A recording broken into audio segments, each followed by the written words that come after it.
Today can be the turning point in your life by making a simple decision. Fundamental questions of navigation. Where am I? Where am I going? And how do I get there from here? I invite the leaders of our planet to ask themselves these three questions before they make any crucial decisions. But if you don't make decisions, you're going to stay right where you are. We are all map makers. We are in a time of transition. If we're going to change, we have to change the direction that we're going. Our planet needs leaders who know where they want to go. When we change the direction we're going, then we want to make sure we're going in the right direction. Leaders who can see the big picture. Because if we're not, we're going to either go backwards or we're going to stay where we are.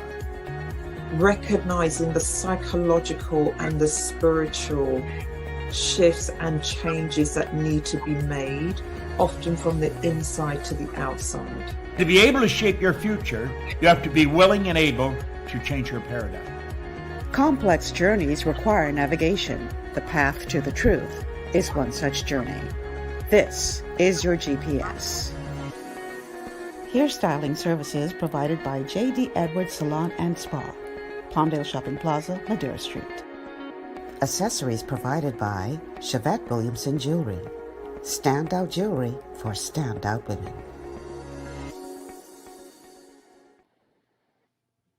Good afternoon, everyone, and welcome to GPS, Global Paradigm Shift on Global 99.5 FM. I'm your host, Michelle Malcolm, and as always, it's a pleasure to be in your company today. Thank you so much for tuning in. So, let me bring my guest into the studio. I'm calling this show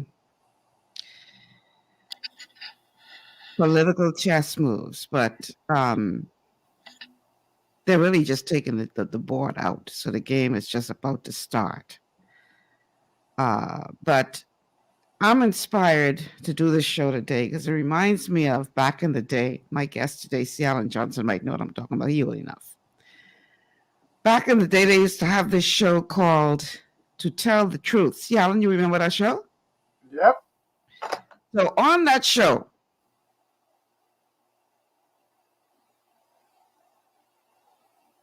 and camera out because people won't be able to hear on Facebook. So on that show, used to get three people on the panel, and they all would be purporting to be the same person.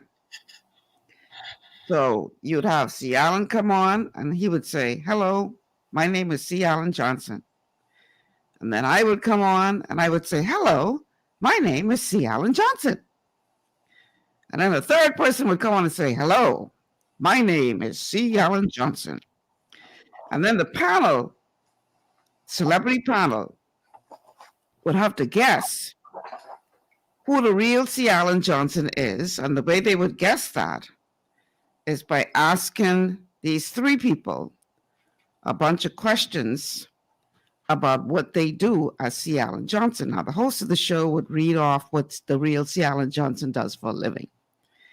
And then the celebrities had to ask these three people various questions about what they do as C. Alan Johnson. And then at the time of, once the time had passed, that they would have to guess, the host of the show would say, "Will the real C. Alan Johnson please stand up?" And then you'll see the three of them pretended to stand up, and then C. Alan would stand up. And that's how the celebrities knew if any of them were correct in guessing who the real C. Alan Johnson was. What does that have to do with today's show? Well, I'm playing the host of To Tell the Truth today, and my question is, will the real leader of the Free National Movement please stand up? I feel like we watching a game of To Tell the Truth, because you seem to have this jockeying going on for who is the real leader of the Free National Movement. You've got the real leader, who is none other than Mr. Michael Pintard, who was elected to be leader of the Free National Movement. And then you've got the former in the person of Hubert Minnis, who, from what it appears, even though on the one hand he is saying he supports the leader, on the other hand, it looks like very much the opposite. Like he is trying to position himself to come back as leader of the Free National Movement to try to win the government again. Now, for those of us looking in, first thing we asking ourselves is, okay, why is this happening now? Because it's kind of early for this, eh? I mean, last time I checked, unless Davis decides to do what Minnis did and end his term early, the last time I checked, we still, got a ways to go before the 5 years is up, before the next election. And yet we already see where this struggle is going on within the Free National Movement, apparently, for leadership. Now, all political parties, I'm sure, have their little internal struggles. People vying for the head honcho seat. But it usually don't spill out into the public like how this one has become a very public fight. And so C. Allen is here with me today. We're going to talk about this, at least for the first half of the show. Second half of the show, depending on how far you all take us with this first half, the second half of the show, we're going to be getting an update from Kai Mills about some new developments in Abaco. But C. Allen, welcome back to GPS. Thank you once again. Another round of political games, chess games. The chessboard has been pulled out. The dust is being brushed off, and then these political chess moves about to begin, eh? Yeah. Well, I kind of think this is like more like amateur night at the FNM console. It's so obvious, and that I'm just surprised that ministers went down and picked up such low chess players to play this game for him. It basically tells me that that doesn't seem to be in a strong enough position as he is. Well, I'm not a chess player, right? So you could correct me if I'm wrong, but sometimes aren't those what you call low players? Couldn't they do some real damage on the board in order to get to the? What happens is there's a concept in the art of seeking power called cat's paw. Uh-huh. And the way cat paw is, let's just say you and I are sitting in front of a fireplace, and I see something in the fireplace I want. I would just kind of take your hand, reach into the fireplace, and pull it out. So while you're screaming about being burnt, I'll have the piece. So essentially, you kind of put in the fire what you want, what you could afford to lose. And so this is his way of pushing the testing, the button, the response, the readiness for response against any move that he may be attempting. It's about 10 months away for anybody moving the legitimate leader or seeking to become the legitimate leader of the FNM has to begin a preparatory move for January of 2024. Mm-hmm. If Michael Pintard remains leader after January 24, he will, based on our political history, there'll be almost a 90% plus chance that he will be the next sitting prime minister. You have to understand, Mr. Hubert Minnis also knows that the headwinds that caused him to call an early election. You and I predicted the early election from 18 months out, gave them the date. We said by November 1st. And we gave them the date. Nobody believed us then based on the information that's in the marketplace. Mm-hmm. Well, in the last administration, Minnis reached a point of zero, what they call net zero in his popularity in 19 months. The Progressive Liberal Party is seeking its best to beat that. There's no way Minnis could become the most unpopular prime administration in 19 months. We could do it. We could definitely be be unpopular quicker than he did. That's the only thing I could think of the PLP doing. So the political headwinds is the economics of the country that Minnis knows is in place. Remember, we have been having gymnastics in our economic utterances and announcements and pronouncements. And like I told you from the previous administration, Michael Halkitis is about as good as they come when you say the magician of an accountant. Remember now, an accountant doesn't do anything for growth or anything of that sort. What an accountant does is makes the books look good. And I said, on a couple occasions in the last administration, and even in this one right now, if I was watching a magic show, Michael Akitis would convince me the rabbit is still in the hat. I'll be like, everybody know the rabbit in the hat trick is a misdirection. But I go, no, this dude actually got the rabbit in the hat. That's how good he is. And I understand his qualifications. That he's one of the few that holds this master, some certification in accounting. He's well demonstrated that he deserves that title or whatever. Some certification that he has. I can't remember. A few people in the Caribbean have it. Mm-hmm. He's demonstrated that he has that ability to hold that. And so, in fact, he would have been an excellent accompaniment to Sam Bankman-Fried if he had reached him earlier before the election to just say, look, I need an accountant to straighten out my books so they can believe it's real. You need to stop being so wicked, C. Allen. Let us stay focused, please. Pure wickedness on your part. Pure wickedness. So let's look at what's going on within the Free National Movement. Because this is like an onion. You peel back one layer, you think you get to the core one, you look, there's another layer. You peel that back, there's another layer. And you just keep peeling and peeling and peeling and peeling because there's so many facets to what we see happening right now and being played out very publicly with this internal, what seems to be an internal fight. But let me just say one other point. Michael Pintard is very safe in his seat for the fact that those that want Michael has a list of people with leadership ambitions that needs Michael to remain because they want to be the one to remove him. Don't just look around the players. And so no matter what, you got people sitting around him. There's if you take the street noise, it's correct. Minnis has 3 and Michael has 3. And so you look on the other side of the 3 that Michael has, and that would be White, the deputy Cartwright, and by proxy, he would have Adrian Gibson. And the reason why I say by proxy is because Adrian Gibson is a Minnis man, but Minnis is essentially a saber, almost like a chameleon. Because if you go again by notice in the marketplace, Minnis is behind most of the prosecutions that Mr. Pintard and others keep referring to that doesn't yet hit the market.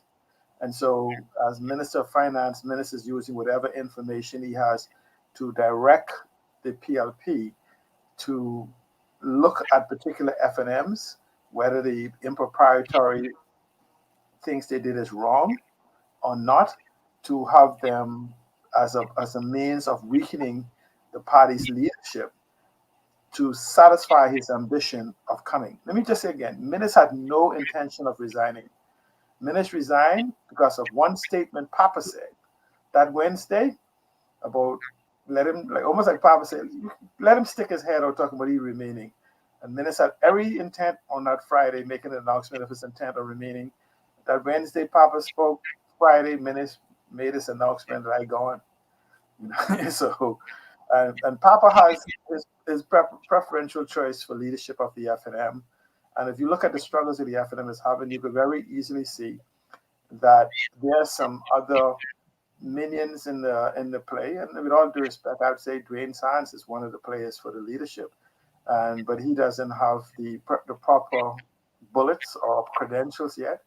And I'm sure Sands would not allow somebody else to usurp his desire to lead this country from him. Now, let me just say this, right? I'm one to believe we shouldn't elect any member of parliament who doesn't have a desire to be prime minister, because that tells you then have men without testicular fortitude or women without ovarian audacity, because you should be able to step into that leadership role at any given time. So when somebody says, I have no desire to be prime minister, we should write them off. Because that's in the House of Assembly, you should have first among equals. So there's nothing wrong with Dwayne Sands having a desire. There's nothing wrong with anyone that sits around Michael Pintard or anyone in the PLP. The problem is our constitution is such a warped way that even if somebody in the PLP wanted to remove Brave Davis, 73 and 74 gives him the option of, instead of him just being removed, he would have to be an honorable man to accept his removal rather than going and calling an early election. Okay, so before you go too fast, I want to go back to something that you said earlier, right? Because you just brush right over it. You trying to suggest to me and my audience that Minnis is acting as, for want of a better term, Snitch. I was trying to be a little politically correct. Well, you trying to tell me that he's a secret agent for the PLP just so that he could weaken somebody so he could get back in the position? Yes. That's what you're trying to suggest to us. Yeah. Well, you see, if Minnis was the leader that those around him, you see, just go back and look. I read about 15 letters that went to the newspaper attacking Michael Pintard and saying why Minnis should come back, but they didn't give any reason why Minnis should come back. What is his unfinished agenda? What is his grand idea that he left unfinished, that Dorian and COVID interrupted? In fact, it says crisis proves leadership. And so if Minnis had 2 crises or more, his leadership, he proved that he's unable or incapable of leading this new 21st century Bahamas. Minnis surrounded himself by loyalists, pure loyalists, and he acted as a dictator. We saw his attitude towards the press. You notice he told the press, get lost. Now he's going knocking on the press. I think. Yeah, he really didn't make himself available to the press, when he was prime minister. But now he can't pass a microphone.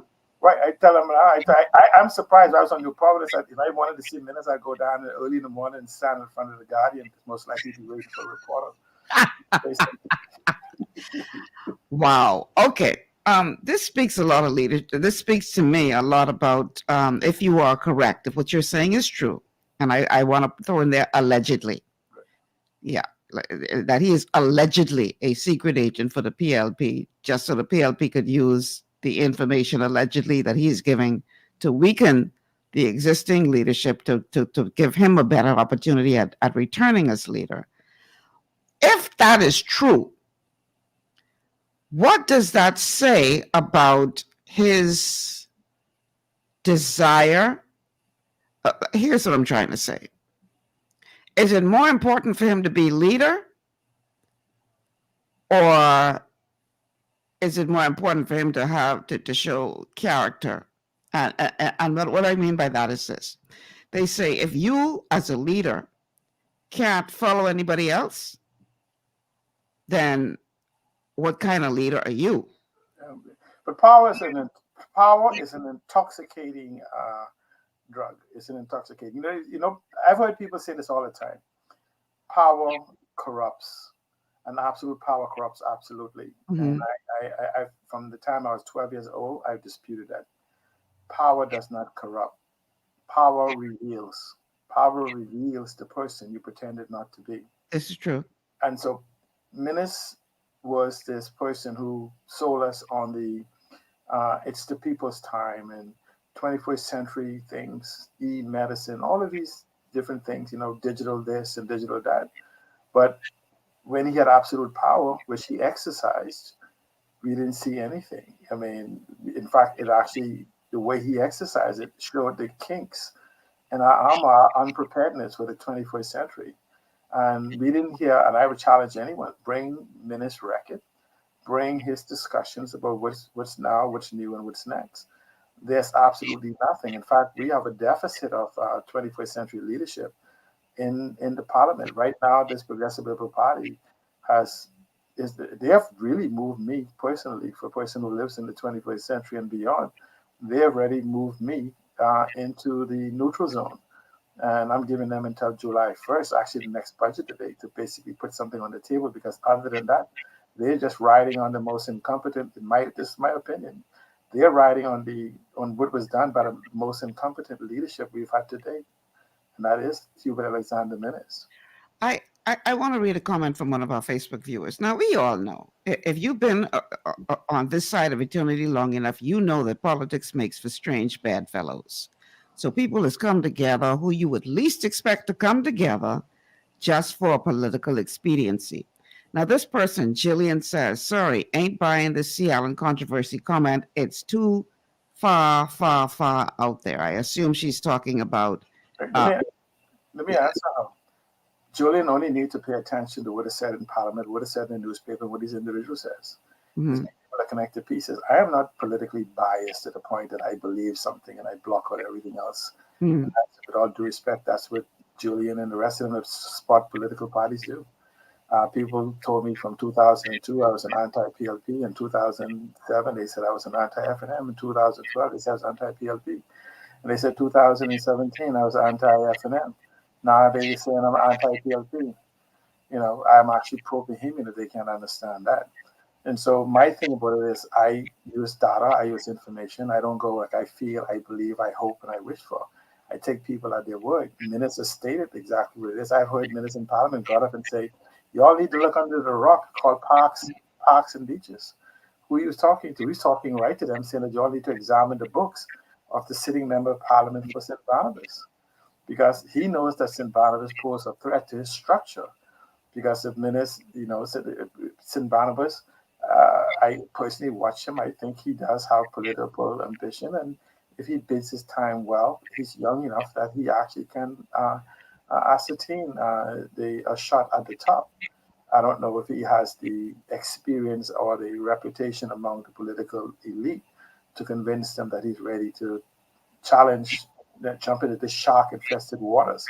I think he needs to prepare himself for this new 21st century type environment for discussion of ideas where the world has just moved into. And so you go with minutes and simply say the PLP, if you listen to Parliament, I listened to it twice sometime, you could hear their statements, not necessarily on the feet. But send us the information, send us some more information. Who are they talking to? Say, send us some more information on that. You know, they're basically almost letting the FNM know. They're feeding into the FNM to let them know that you have treachery among yourselves.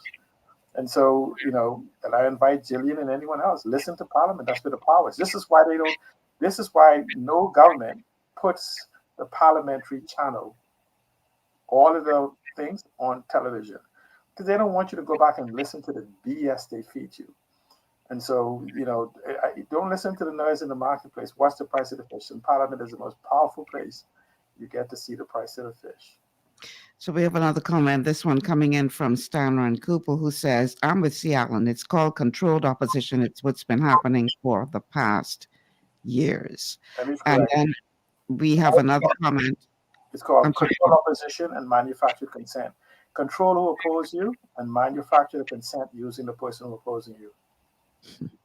We have another comment, this one coming in from Leonardo Johnson, who says, after all Menace and his FNM administration did to the Bahamian people, he's still thinking about running? My God, the FNM and PLP really taking Bahamian people for fools. These guys have no shame, also no respect for the Bahamian people. God will deal with you guys for sure. Repent, or you guys are going straight to hell. All right. Like, well, they could make us experience hell now, and then right before death, they could repent. Yes, the difference, though, you have two sides to the same coin. When you flip the coin, you'll always end up at one of the two sides. And so until we stop flipping the coin, you're going to keep getting what we've been getting. It's the same wooden coin. And so the problem is that we have not because we demand not. It says power gives nothing without a demand, but power concedes nothing with a demand without from an emasculated constituent. Power gives nothing to the demand coming from the emasculated constituents. We have become emasculated constituents that actually believe that we are the only people, only two parties that can govern us. And let me tell Jillian, remember the word two sides of the same coin, and you all should remember where it came from in a meeting here, in the DNA meeting here in Grand Bahama. And so just understand that you can't manage what you can't measure, and you can't measure what you can't acknowledge. And that's the problem with these alternative parties. Is they're trying to go into a heavyweight boxing ring with two heavyweight champions coming there with lightweights, no money, no resources, and no ideas, and saying, choose me. I am the least incompetent. I'm the least inept.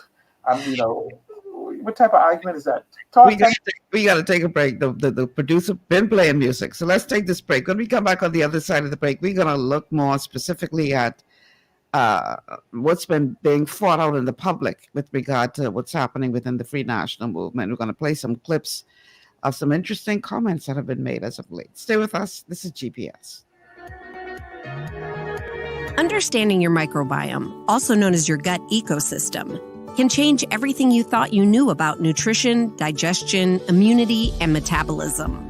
Keeping your gut ecosystem healthy and balanced is essential. Ultimate Microbiome by Youngevity was specifically formulated to optimize this ecosystem. It provides the advanced support your gut needs through prebiotic, probiotic, and postbiotic supplementation. Our unique blend of probiotics includes Lactobacillus and Plantarum, healthy bacteria that can help prevent harmful bacteria from taking over your gut. Increasing your gut's population of beneficial bacteria creates a more balanced gut microbiome, which has been shown to aid in weight loss, skin health, sleep, mood, and may even help with seasonal allergies. Ultimate Microbiome also promotes the production of postbiotics.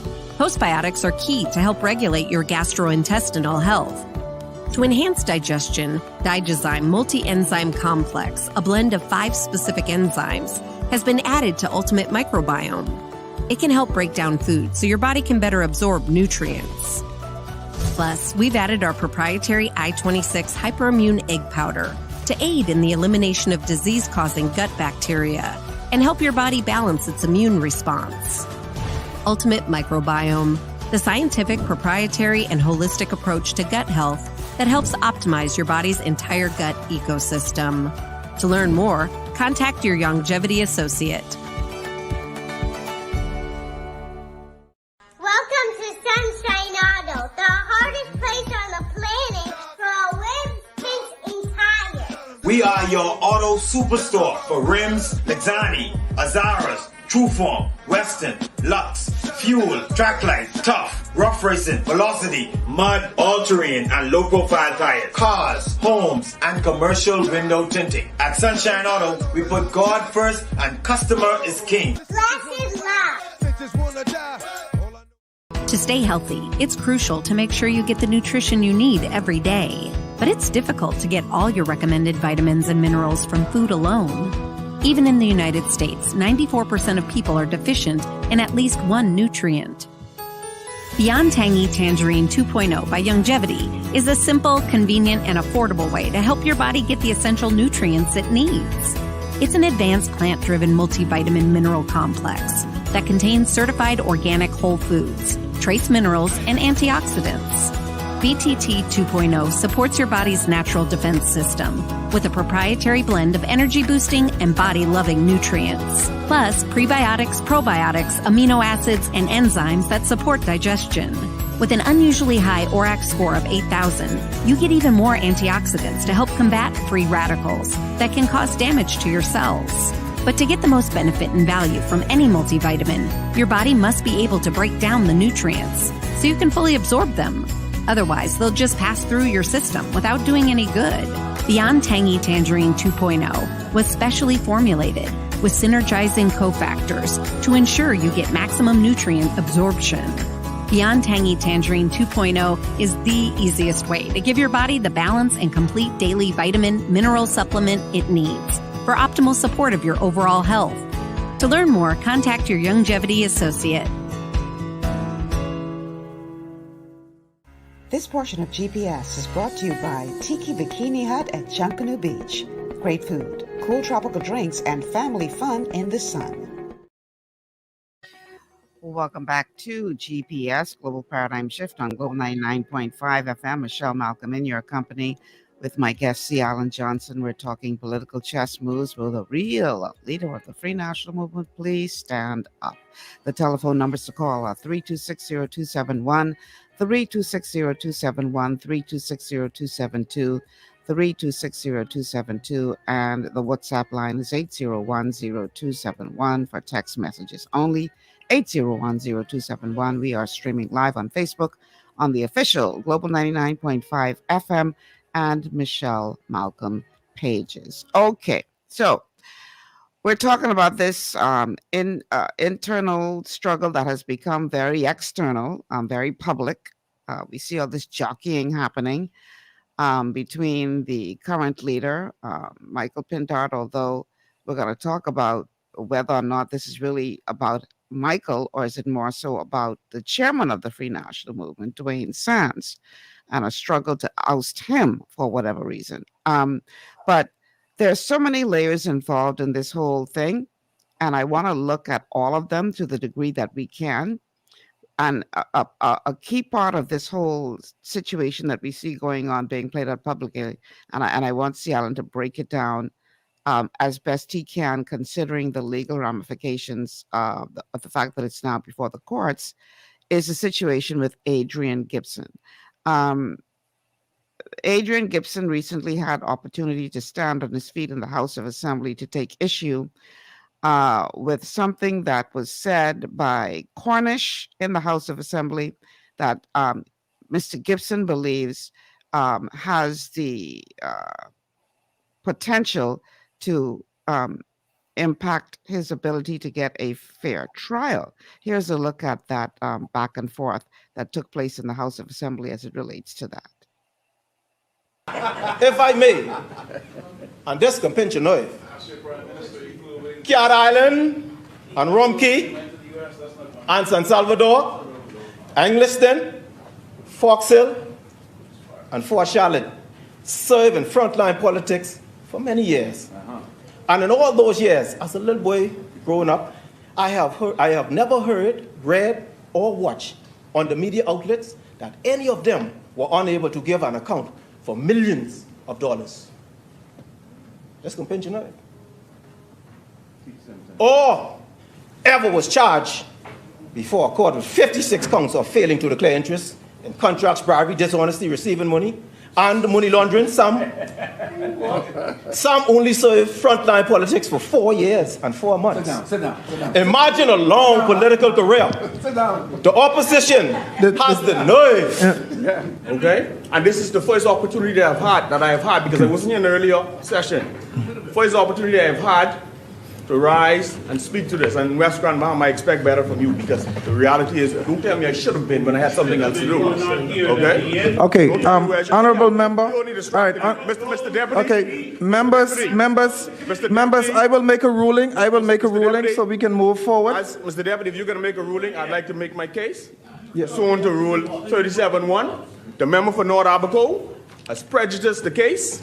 I'm not aware of how this matter can be fairly adjudicated. He's recklessly infringed upon my privilege. Honorable members. Impacted my ability to have a Honorable fair members, trial. I am going to take that into consideration. Now we're going to take a 5-minute break. Requesting that this matter, that his comments be expunged from the record. Thank you, honorable member. Were nasty and uncalled for. Okay, explain what's going on there and why this is relevant to this whole question of the F&M leadership, C. Alan.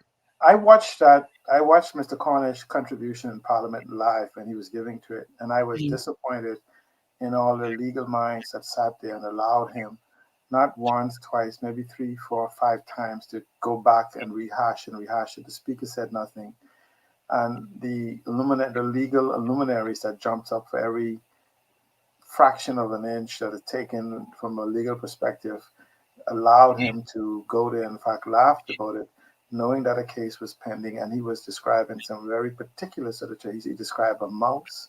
He was describing some different things, and he was basically, and that's why I agree with the disappointment in Obadiah Wilshcombe. He's a competent parliamentarian, and to allow the newbie, the neophyte, to violate privilege of another member of parliament, whether he's in parliament or not. Privilege is meant to be protected among honorable men. And I thought that they really inserted themselves into the particulars of that case. You screamed that parliament is where the voice of the people is heard. Well, if you're speaking for the people and speaking to the people, you basically did, at some capacity, prejudice that cases in some way. You could argue that he can't have a fair trial in the Bahamas. Well, believe it or not, I think we have jurisdictional arrangements to have a fair trial in another jurisdiction, but that's a debate for another time. I do think more than striking of the record, but an apology should be put forth. Now, I personally believe that the FNM case, the FNM leadership battle, was accelerating further than with this. I don't know whether that was an attempt that allowed it to damage Adrian Gibson, thinking it will further speed or move him out of the way so that a seat could be vacated in Long Island, so that the battle within the FNM would heat up. With all due respect, the FNM, and like I said, I respect Tweed Sands' this ambition to lead this country. But the FNM has learned its lesson from going back to Tommy Turnquest of having someone lead the party from outside the House of Assembly, such as the Senate. And so Mr. Sands would somehow need to sit in the House of Assembly by virtue of 2 seats, by virtue of a seat that is technically vacant right now, and that is one of Alfred Says. If we follow what the honor should do, Alfred Says has misled the House of Assembly at least 8+ times in regards to the BPL deal, including Mr. Brave Davis. And they've now blamed it on, that he has the complete government server on his laptop, on his tablet, sorry. And they have a different version out there in the public domain for the rest of the Bahamas users. And then he came back and admitted that, yes, he did see it. And, it's so much different things. So if we use the honor system that we so like to use, Alfred Says would have already done the honorable thing and submitted his resignation for misleading the House on the BPL power arrangements. And the government of the Bahamas, the government of the FNM, the government of the PLP is making no such move to have him actually resign. Secondly, the next possible vacancy that could come up is Mr. Adrian Gibson. And for people to understand, the only way for Adrian Gibson to vacate the seat is not to be convicted. He could be convicted and still sit in the House of Assembly if his sentence is for 12 months or less. Right. And so just a conviction is not going to cause him to vacate the seat unless something of it greater than that. And considering the way the court system is bogged down, you heard Mr. Keith Bell say if you put any more case in front of the court, you won't be able to hear it. So I could anticipate that Mr. Adrian Gibson case could actually run on for a few more years, maybe as long as to the next election. And so each time Mr. Gibson sits in there, and each time Mr. Sayre sits in there, something comes up. It has to come up before January 2024, because that's when the next FNM convention is for Mr. Sands to be in a position to challenge for leadership of the Free National Movement. So at best could happen at that time, if Mr. Sands is not sitting in the House of Assembly, would be for him to challenge for the position of deputy leader of the party. And this is why you'll probably see Mr. Cartwright is not going to particularly choose sides right now, because being a neophyte, not necessarily a brand new neophyte, but a newbie into the political scene, he would need some form of protection from the experience and the connected within the political party to move his extension beyond deputy leadership now into that of leader of the party. So he's safe for the next 2 years. But Michael Pintard, if Michael Pintard is to be challenged, he has to be challenged by January of 2024. Because once he sits in the seat and the next convention of the FNM will be 2026. The next election will be 2026 by September. So you would have to challenge him in 2026 and be ready for a re-election in real time. And so that's why I say if that Mr. Michael Pintard sits through the next convention, Mr. Michael Pintard will be, based on the economy, unless something drastically changes, and that's my prediction, Mr. Michael Pintard will be the next Prime Minister of the Bahamas. Because we don't necessarily vote for people, we vote against people, and Bahamians will be voting in their pocketbooks. They'll be voting in the disappointment that broken promises that is made from the Blueprint for Change, the fact that the PLP said they are for poor people. Let me take that back. Because the PLP is for poor people, they're trying to make more poor people administered. So, oh my goodness! That's how you build a support base. If there's poor people for you, create a bunch of poor people, and this is why they probably also making sure that they don't do anything about the illegal immigration, because it produced poverty. it creates an environment for which they like to govern. And for those people like me who knows what the PLP philosophy is, the PLP was not for people. The PLP was for ending poverty. Okay, it wasn't for we support. You mean the traditional PLP, the original PLP? Yes, the PLP that my mother and father subscribed to, the philosophy of 1953 revised in 1956. And so I hear the garbage, so to speak, said about what the PLP believes and stands for. That has not existed since 1997 when Sir Lyndon Pinner left the House of Assembly. And so remember now, I want people not to forget, it's a sidebar, that the Free National Movement was founded on the philosophy of the PLP. The Dissident 8, when they left the PLP saying that the PLP no longer stood for what the PLP said they stood for, and they left as free PLPs. So they left with the philosophy, and the PLP challenged them using the name. And so an election brought amalgamation of the UBP and there's another third party. Because remember, the FNM lost, the UBP lost the election, and so did the FNM or the Dissident 8. Another party had won the majority of the seats, but that's part of history we don't talk about. Then an amalgamation happened, forming what we now know as the Free, as the FNM. And so this boogeyman thing that we use is just a way of distracting from the fact that we can't have a debate on ideas. So what we say is, remember the guy that kept our grandparents in slavery? Their children are still out there. And so the problem is that the very people who are screaming those people are still out there has done nothing to tear down the fence. We thank my parents and my other people who fought for our freedom, and they got them to take the chains off our neck and put a fence around the yard. So we are now in the yard thinking we're free because we could run around the yard.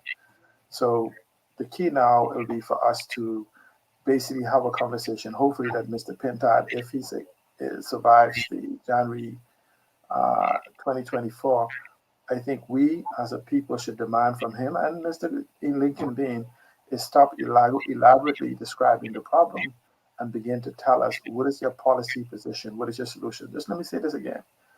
A problem properly stated is 90% of the solution. The only thing after that is the. Okay. It looks like we lost C. Allen. I noticed where he had frozen, his video had frozen while he was talking. So hopefully he'll be able to get back online soon. In the meantime, I'm going to play a clip or two. Because this whole question of leadership within the party, like I said, is it seems to be playing out very publicly. We saw recently where Richard Johnson actually took the party to court over his right to be able to speak at functions that the party has. And we're going to definitely talk about that because we see a court ruling came down. And just moments ago, the Free National Movement issued a statement with regard to that ruling. But while we're waiting for C. Allen to get back online, a couple of nights ago, there were two meetings taking place. Two meetings within the Free National Movement. One at which the current leader was the keynote speaker. The other in which the former leader was the keynote speaker. Same time, same night. So all of these kinds of things, and I'm going to play a clip as it relates to that in a minute, all of these kinds of things are raising questions as to what is really going on within the Free National Movement and this jockeying for power going into what would be the next convention for the party. I see C. Allen is back online now. Let's bring him back into the stream. Okay, there he is. You dropped out there for a second, C. Allen. I don't know where I left off, but I just want to say that a problem probably stated is 90% of the solution, 10% is the action. And so we need to begin to demand from anyone who has aspirations of leading this country to begin to provide solutions. We are in a point of crisis right now. And I think it's time, no matter how far out, for the very fact that we're facing the headwinds, that we must have policy positions state. And I think this is the time for us to rally behind opposition because they are our voice. The PLP has moved into a dictatorship, just like Minnis did. And we've seen it in their actions. We've seen it in the suppression of the Public Accounts Committee. We've seen it in not wanting to be transparent and accountable on anything. We've seen it with the violation of the law, with the Public Disclosure Act. We've seen all of the different things. And Minnis has went to the line. I think the PLP's crossed over. I used the expression that Perry Glasser and Christie lowered to the bar so low that Minnis was able to step over. And Minnis moved it so low that Brave Davis was able to dig under. I don't know what he's trying to do now. And so we have to elevate the level of leadership within our country. And I think what Lincoln Bain is doing as a coalition of making noise, at least he's able to scream fire, that people is responding. I think if people was to actually look at what Pintard is doing in the House of Assembly, you could understand that he's been extremely effective in governance. Now, he's not been effective in the noise making that we use in the politics in the marketplace. And so his type of leadership, it may not be one that we have been used to. We love the ha, rah, rah, rah, pump, pump, the thing. But for those of us that watch Parliament and see what has been asked and what has been sought, and for those of us that read the media with intent of national development as opposed to in trying to embarrass somebody, you would see that I think, and I say this to PLPs and I invite intelligent challenging, I think that there hasn't been a level of debate in the House of Assembly since the era of Celinda Pinlin that Michael Pintard now brings there. Okay, no blame game, no yesterday, this is what you did. So, you raped 2 people, so you can't talk about me because I'm raping this one right now. That type of thing, where he's saying that let's judge where we are now and look forward looking. It's a refreshing thought to bring to the marketplace. And for those of you who want to come to me, but I'm PLP and whatever, I know the PLP won't come for me because they know who I am. But all of you FNM and Coalition and all these other people, y'all don't know who I am. So that's why y'all don't. But if the PLP knows, if they come for me, I remind them who is PLP and who is exactly who. And I remind them who took out Celinda Pinlin. Okay, many of them still sitting in the House of Assembly. I'll remind them some history that we don't want. See, this is the thing, but if you don't know your history, you're bound to repeat it. You will actually put your oppressors. And for the PLP is for them to know, because I know every single one of them, and I know the history, the true history of our country. Nobody told me. I trust the people who showed me was my parents, and I trust them. But I trusted them in my life because they gave it to me. But for that's for the talking heads, and I like I like debates of intelligence and data and information. But most of the people who challenge me, they'll drown in a teaspoon of thought. All right, let's go back to this whole question of Minnis and Pintard. Pintard is describing Minnis as a distraction for the Free National Movement. Just a few nights ago, both he and Minnis held meetings in 2 different constituencies, same night, same time. And it was interesting to see who stood in support of Minnis and what they had to say and what Pintard had to say. Let's go to that clip and then we're going to talk about it. Amid reported internal issues within the Free National Movement, leader Michael Pintard making an appeal for unity and loyalty within the party. This much as Pintard and former Prime Minister Dr. Hubert Minnis both spoke at constituency meetings at the same time last evening. Pintard in Centreville and Minnis in Garden Hills, both being live-streamed on Facebook. During his remarks, Pintard spoke on the importance of putting personal matters aside for the party's goals. We have to be more loyal to the brand and to the team than to our own personal ambitions. I told you the story before. I was sent on 2 tough runs. One of them was right here. And the last time I was even confirmed by the association to run in a nice safe seat, it didn't work out. I still ended up in a tough one. But I never doubted the value of the leader at that time. So even if I doubted it was working for me, I know he could work for the country. And while it has been reported that an attempt was being made to block the former Prime Minister from addressing party supporters and members at constituency meetings, Dr. Minnis said last night he remains in support of the leadership. It's a party. It's the organization. Pintard is the leader, and we respect leadership. He, however, refused to comment further on whether or not there were any internal fights regarding his decision to speak. Add to that, former Deputy Prime Minister under the Minnis administration, Desmond Bannister, emphasizing that voices need to be heard, the former Prime Ministers in particular. So I can't be part of something which tries to stifle any Bahamian. It's important for the voices in the FNM to be heard. Dr. Minnis is a former Prime Minister of this country. He has made immeasurable contributions to our country, and his voice should be heard. He's a member of Parliament. He makes, every time he goes in Parliament, like he said tonight, he makes contributions that the country needs to hear. Okay, C. Allen, I have a question for you. So his voice should be heard as a former prime minister and as a current parliamentarian. But does his voice have to be heard the same night as the leader of the party having... Yeah, let me just first say, I heard Aaron Lewis and I heard Bannister. And it's amazing that someone like me that's not a member of the Free National Movement, and they most likely would consider me an enemy, knows more about the operational procedures and the constitution of the Free National Movement than those who hold senior positions within the party. And the way I see it is that if you understand that Minnis has a voice and no one has access to the press, I tell people, go to the Nassau Guardian Tribune, Minnis got to sit in chair outside waiting for them, man. Nobody has more access than Minnis to the press. His voice is not being his voice is not being suppressed. He is protected in Parliament by the Speaker of the House, that he gets to express himself whenever he drops in. And the problem is that, let's go back to the meetings with Pintard. Pintard spoke at a meeting that was scheduled.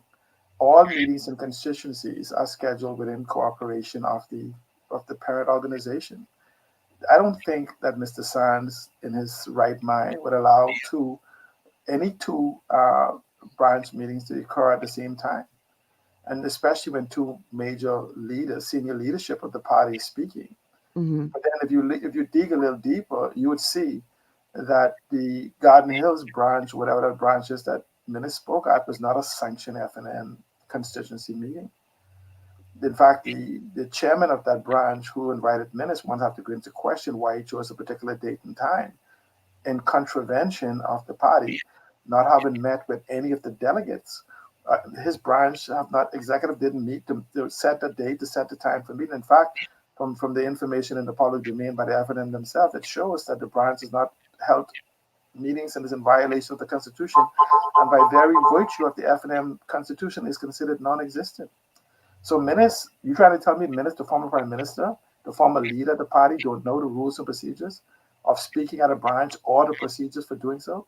Is Minnis now saying that he was so naive, that his lacked the leadership ability, that he was snowed by a branch chairman who snowed his other people to get him to come speak to a major branch in violation of the rules of the FNM, knowing in advance that they already had warned the person about the fact that his meeting was in contravention of the party? Minnis ain't that crazy. Minnis might be slow, but he ain't stupid. Okay? So Minnis was well aware exactly what he was doing. Of course. So, I want people to know this was well orchestrated. The problem is that they didn't expect thinking people to be able to decipher through the smoke and mirrors.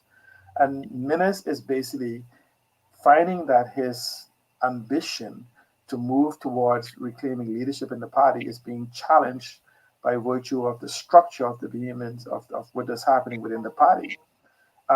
His support on the outside of the party is waning also, because if you actually look at the actual demographics, you will begin to realize that there's a separation of the very slim mandate that the PLP had by virtue of broken promises. And so the people are not necessarily going to the FNM, however, they're going to the middle. In spite of the popularity of the Coalition of Independence, they have not gotten the massive shift that has left the PLP or remained neutral in the FNM.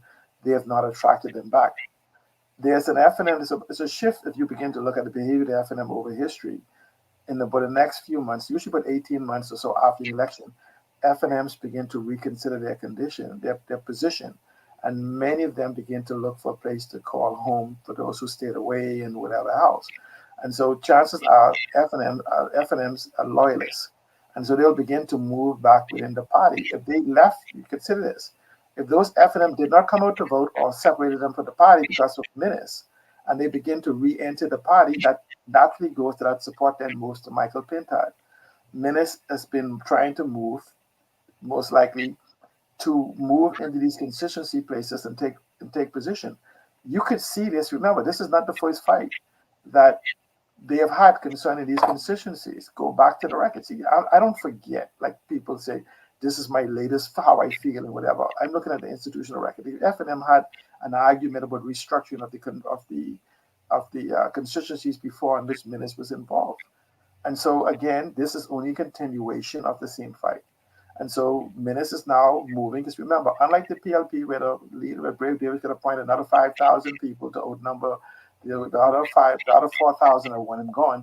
You know, tomorrow morning, if every Starwood council, the 4,000 Starwood council get up tomorrow and decide that they want Brave gone, Brave will get up later at lunch and make another 5,000 who want him to stay. The FNM has a fixed amount, MCMs and delegates or something. I think it's a little over 500, but less than 550. I don't know the exact numbers. But to capture the FNM, you must capture the constituency office. You can't appoint thousands of MCMs and whatever else. So you have to win the support of the constituency offices. And so that is where the fight for leadership happens. That happens at the convention. And so you would have to begin to move, because those delegates, remember, those delegate votes for the party, even, remember, at the convention, all positions are empty within the party, but the constituency office positions are not emptied. So they still have the right to vote to choose the leadership at that convention. So if you have control of the constituency offices, then you have security of tenure in leadership, or the ability to move into leadership at that particular time. And this is what I'm saying to you, is that Michael's position within the party is secured. And if these individuals who's outside of the party begin to see that there is no goodwill in the PLP, and the only place is home in the FNM, and they go back into the branches, there's a 90% chance they're going back into the branches in support of Michael Pintard. And I'm sure Minnis knows this. Okay, his millions of dollars of consultants and people that was whispering in his ear must have told him this. And so this is why you see early moves on the deck to have influence within these political parties. So what you do is, since you're no longer making inroads in these so-called constituency offices, you manufacture an attack on you not being able to speak.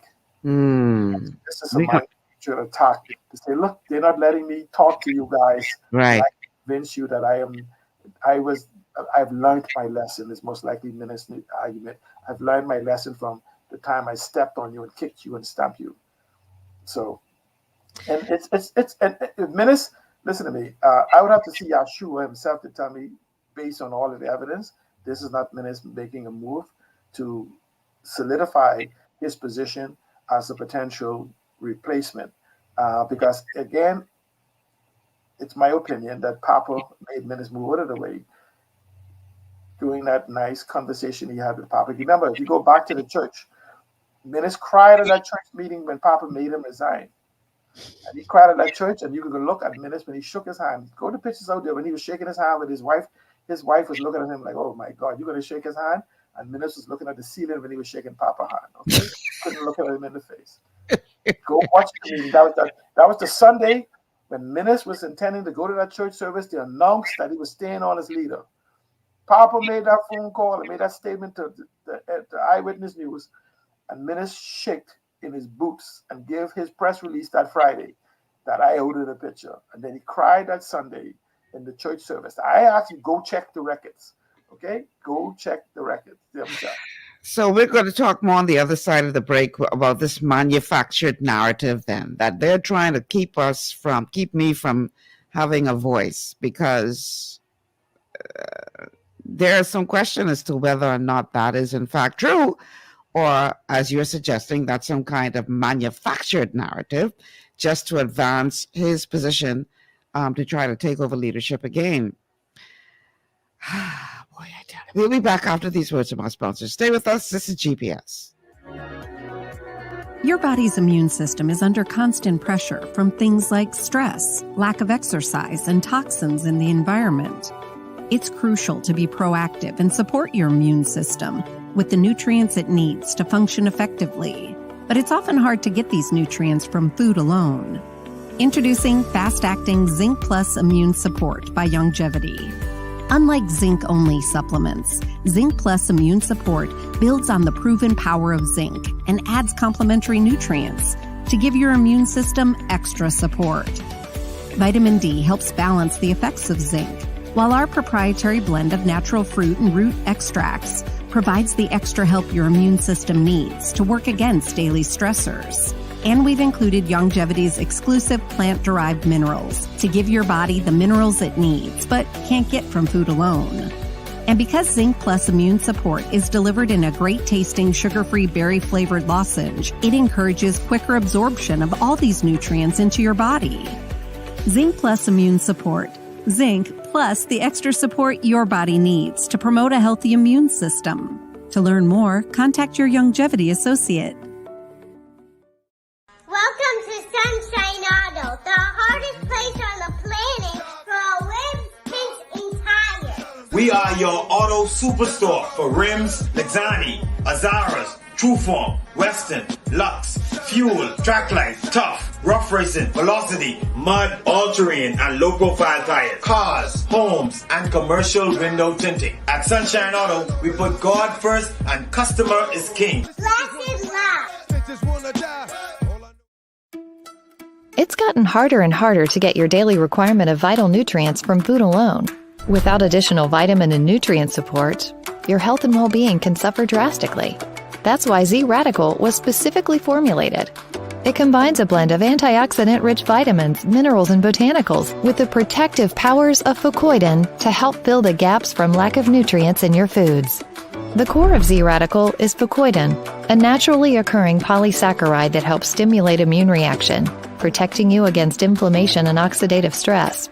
We harvest this powerful mineral-rich nutrient from brown seaweed, harvested only from the world's most pristine ocean waters to ensure the purest quality.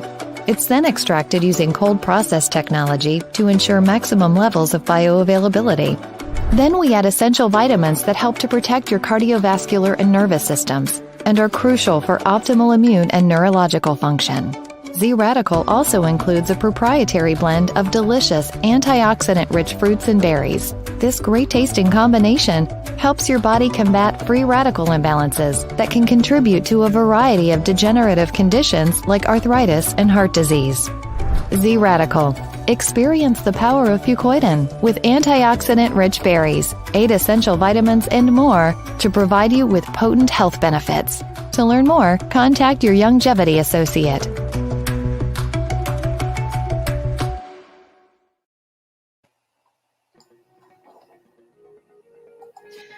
Welcome back to GPS Global Paradigm Shift on Global 99.5 FM. Michelle Malcolm here along with C. Alan Johnson.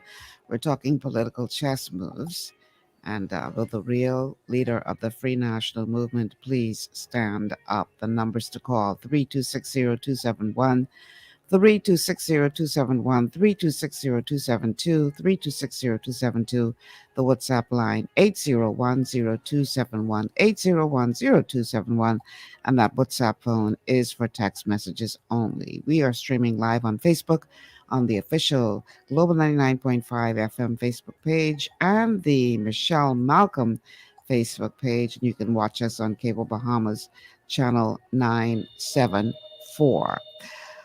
Okay, so there seems to be this back and forth between the chairman of the Free National Movement, one Richard Johnson, the courts, as to his ability to participate in party exercises. And we're going to talk about that in a minute. Because Richard made some very interesting statements while making an appearance on Beyond the Headlines a couple of nights ago. But first, we have a call on the line. Caller, welcome to GPS.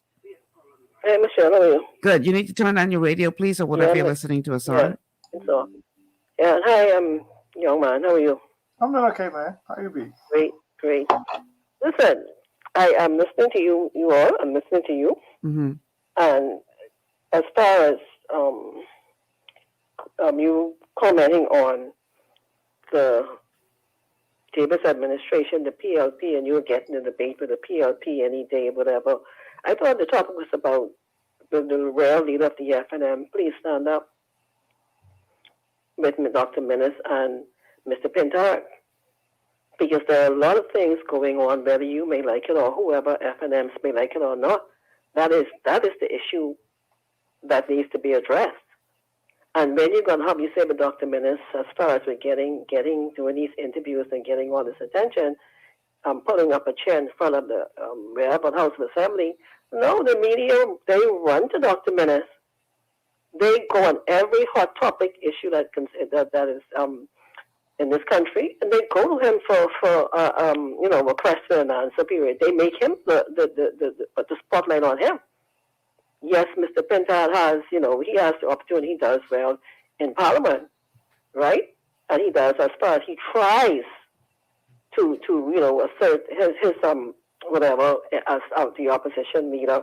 He tries as best as he can, but he is being overshadowed by Dr. Minnis to the point where Dr. Minnis and you are, because I don't know if you heard the other day on the talk show where the chairman of, I think, the Carmichael FNM Association called in the show and was defending and saying that that the chairman of the FNM does not tell them what to do, how to operate their branches and their branch meetings. Mm-hmm. And they can invite whoever they want to invite to the meetings.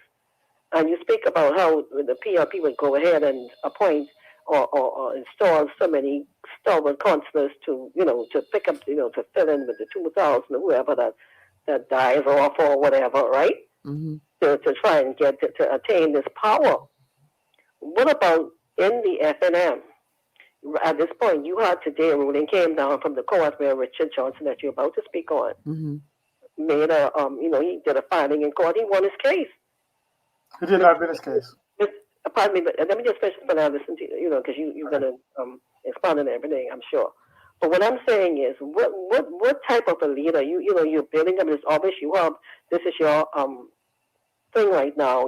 This is your focus. I'm wondering if you could say that you're going to call you remain focused, and you as far as with Mr. Pintard, right?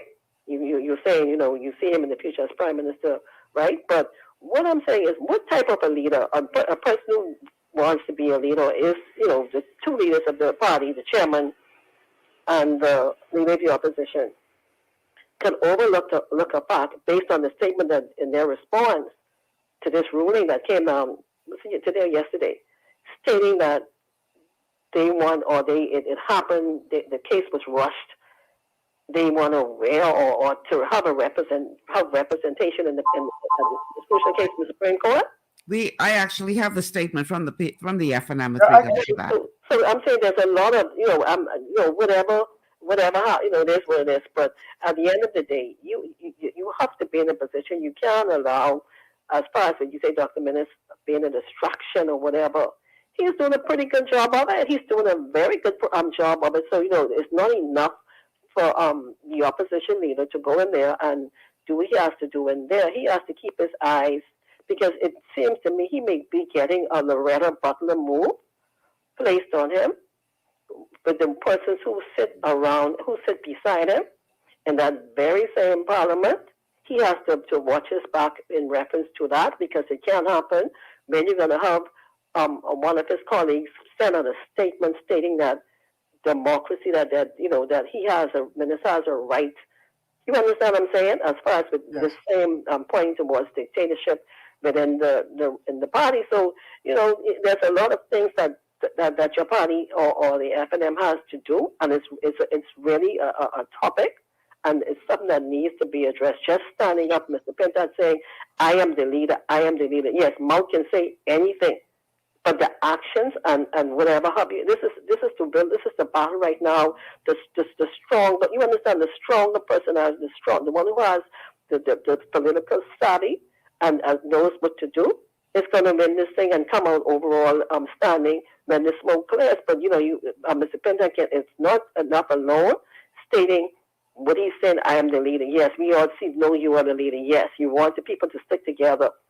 But the thing is, you have persons right in your ranks, right around you, who are the ones trying to have you removed. And you coming on the show every day and calling on the shows and speaking on the shows every day and saying what you're saying in reference to Mr. Pintard, that's not going to be enough. Okay? That's all I want to say. Thank you. I'll listen to you, what you have to say, Critical. Thank you. Thanks for calling. Let me touch a couple of things, right? Keep in mind that we have another caller waiting to see Alan. So go ahead. I'm saying this. She says my party. My party is the Progressive Liberal Party. You don't believe me? Talk to Brave Davis and anyone in there. I was with the Progressive Liberal Party before 1953. That's when I was still with my dad before he met my mom. And so my dad was a supporter of Cartwright and Cat Island. Let's not go there. Because I'm just saying is that I just happened to be a 1953 philosophy of the Progressive Liberal Party, not this one.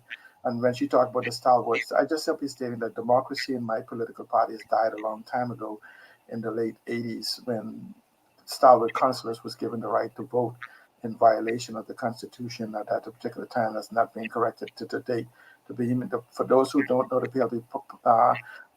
PLP's Constitution, I don't know if it's been modified. Let's not waste time on that because we have another caller waiting. Let's get to the core of it. No, but they have to understand the contrast between the two. Go to the next call. I can remember. All right. Caller, welcome to GPS. Yeah, good afternoon, Ms. Malcolm. Good afternoon, C. Allen. Good afternoon. I think Mr. Pintard has to try and strike a delicate balancing act because he trying to eat his cake and have it too. On the one hand, he's in Parliament bragging and defending everything that the former administration did. As a matter of fact, he told the PLP several times, they're all doing good in this and that because of the policies the former administration set. Now, if Dr. Minnis hearing this, hearing I did a pretty good job. But when the PLP drop a bombshell, Pintard would say, well, I wasn't in the chair, I wasn't the leader. So you can't, on the one hand, take some of the credit for everything that was good under the administration, but you don't want to accept nothing that was clearly bad. And Dr. Minnis vetoed all Ingramites when he became leader because of the same situation. If Mr. Pintard don't have the political will to veto the Minnesites, then he's just a placeholder until the convention. Thank you for taking my call. All right, thank you for calling. He makes a very important point, and this is where the hypocrisy of the vehement thinking comes in. We recognize that we live in a benevolent dictatorship where the prime minister is the all-knowing of everything that sets the policy directions and everything, right? But yet, at the same time, let's listen to his argument. You take credit for what the administration has done, which is correct. But then when you say a bad decision was made, it came from the directive from the benevolent dictator, meaning that I would have not made that decision, but nothing arose in the cabinet to the point that challenged my moral thinking that would have given me reason to resign from cabinet. Because Minnis was acting as a competent authority within himself. In all different aspects. And so there's I don't see a conflict in his argument. I see a conflict in our thinking because this is where we get distracted. And so if we could actually begin to recognize where that fault is in our Constitution, we could then fix it constitutionally or in law. And so what I'm simply saying is this. You can't change what you cannot manage. I mean, you cannot manage what you cannot measure. You cannot measure what you can't acknowledge. This is the problem. You have so many people telling us what is going to happen. Let me tell you something. If Mr. Lincoln Bain was elected prime minister, he would have the exact same powers and dictatorial type environment that no one would be able to say anything to him because we have not moved to actually set it aside. Okay, so we have a cell phone call on the line. Right. Caller, welcome to GPS. Good afternoon, Lady Malcolm. Good afternoon. How are you? Good, thank you. Wonderful. Alan, what's up? How you doing, man? Wonderful, wonderful. See now, this game has been played on the Bahamian people for more than roughly 50 years. We are now in the fourth quarter of the game. We are down down by 2, the FNM and the PLP, right? We're calling in C. Alan Johnson as the big gun, the big man on the team, the one we pay all the money to come and make these shots because we're down by 2. We need to win. But what is happening, the FNM and the PLP have played this game so long on the Bahamian people, they start. They got us debating the same kind of long debates like what C. Alan doing. I'm talking about little other things, important, but we need to focus on the main point. Let's take it back. Brave Davis came in. You know, people always say the FNM and the PLP, 2 sides of the same coin. I now believe that, right? Say 2 niggas shooting dice or 2 dudes shooting dice, and no matter which one wins, the next one will say, man, I lose, come over and flag. That's how they wicked. So they throw something out. Brave Davis now going in for the kill. That's why he repealed the Sovereign Wealth Fund. So he won't get there first. Naughty boy over there with the dice. He won't get there first. So he repealed that Sovereign Wealth Fund and took it out of the hands so the average Bahamian could benefit. He is now placing it strictly in the hands of the Prime Minister's office. Now, who tells Brave Davis he could be Prime Minister for life in this democracy? No. So even if he loses, the other fellow across the way assume all of that big money was coming in from the Commonwealth Fund.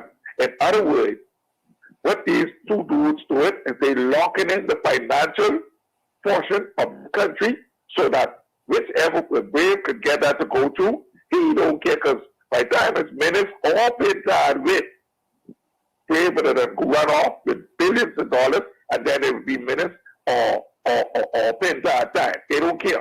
Now, minutes, why minutes come back, like you say, with a dismal performance that he did, because if I performed that bad, I wouldn't want to run. The blue-eyed boys behind him understand what Brave is doing, and they now focus on the money, because Pintard ain't no original FNM. Fine. Why they got minutes fighting between him and Tingham, because they won't grab their hand or whatever, Brave.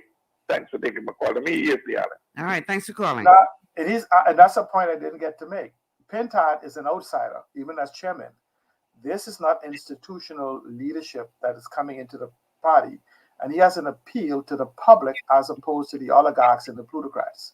He has no loyalty. This is why I said to people, if the PLP continue on the way they're going, then we should get behind Pintard, knowing that he will be most likely the most senior of choices, and force him to make some decisions as policy statements now and put a force, organized force behind it.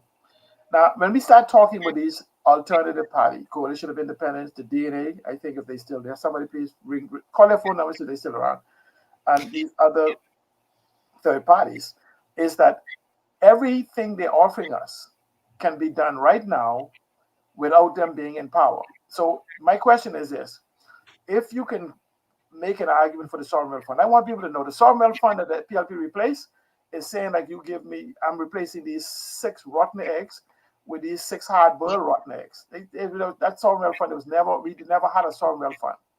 A Sovereign Wealth Fund, in its function, is only a holding company for all assets known and unknown, seen and unseen, tangible and intangible. Then you get sovereign asset management to exploit them. So this whole benefits about projects and this infrastructure fund is just a way. Let me tell you something. And when the PLP administration gives these contracts to their people supposed to be to develop airports and roads and stuff, they will be ironclad. The next one will just come in and compound it. But we are at a point now in our 50th year that we have the ability to take over any political party if we stop waiting for Yahshua or somebody to come and save us. We're past it. I don't care what anybody says. We're past the Joshua generation. Okay, what's the guy that came after Joshua? You all should find out what he did. We have a caller on the line. Caller, welcome to GPS. We had a caller on the line. Okay, we have to take a break. On the other side of the break, I want to get to what Richard Johnson had to say. Yeah, what Pat said. Because what the female caller said earlier about him winning his case is that, in fact, what happened. We're going to talk about that on the other side of the break. Stay with us. This is GPS. At Lear, safety is our #1 priority.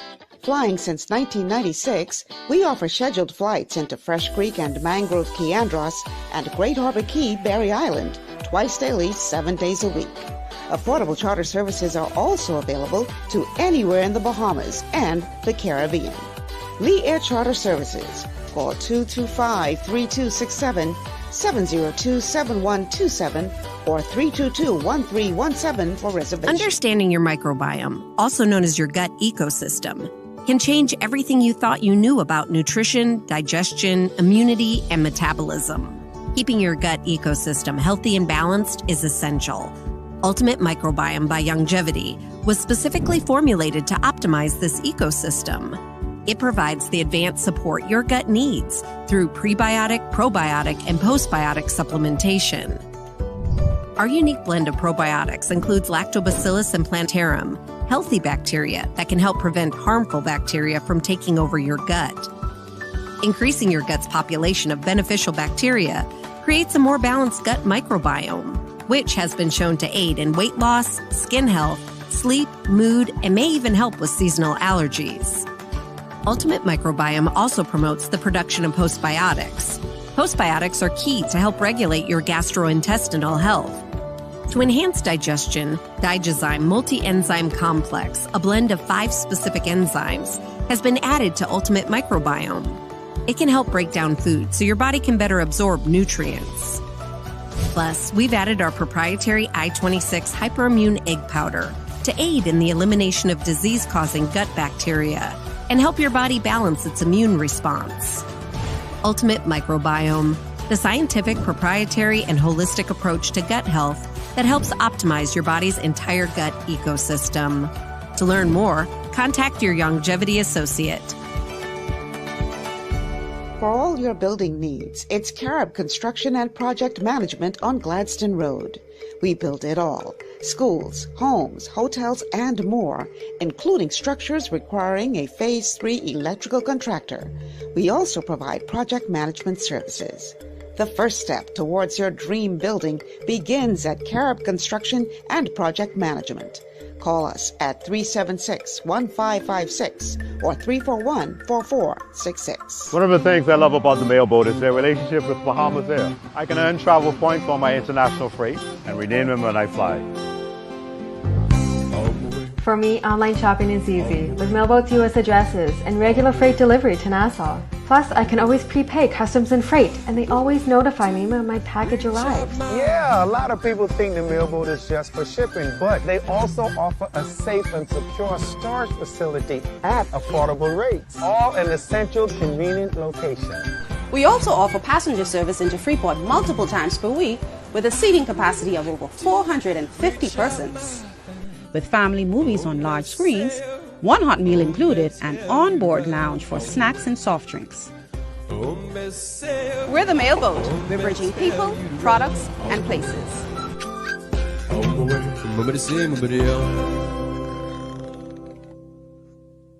Executive Printers is your one-stop shop for all your branding and customization needs. Letterheads, envelopes, business cards, invoices, share and gift certificates, rubber stamps, vouchers, funeral programs, brochures, flyers, banners, and promotional items like mugs, water bottles, mouse pads, and key rings, all with personable service and great quality. No project is too small or too large. For great turnaround and competitive pricing, make an executive decision. Call us at 393-5011.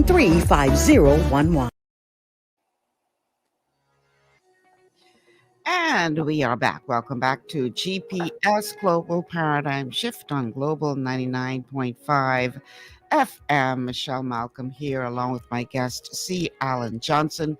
And we are talking about the political chess moves that we see that are about to begin. The chessboard has been taken out and all the dust brushed off, and now we're getting ready to see some jockeying going on and some, chess moves happening. And it seems that there is a fight going on within the Free National Movement, or one that's about to begin, that is spilling into the public arena.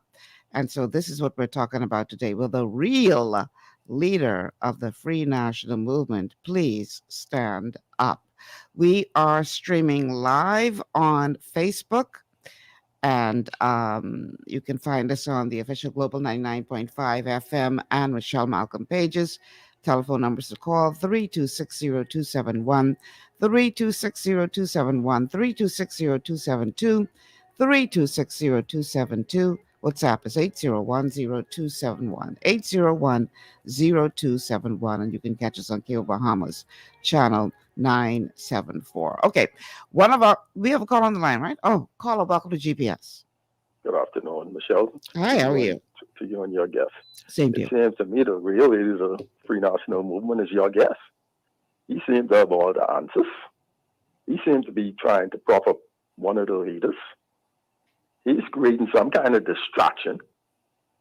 And I mean, he's pretty much all over the place. I don't know if he's an FNM, if he's in, if he's out.